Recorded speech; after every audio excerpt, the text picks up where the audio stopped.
بسم اللہ الرحمن الرحیم۔ قبروں میں ایسے لاتعداد نوجوان دفن ہیں جنہوں نے بڑھاپے میں توبہ کرنی تھی، اور وہ بھی جنہوں نے کل سے نماز شروع کرنی تھی۔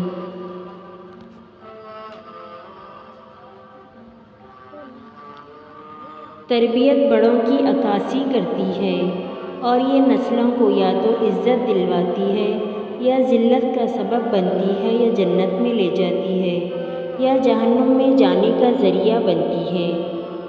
ایک بات یاد رکھیں، قرآن صرف صادق اور امین کے دل میں اترتا ہے۔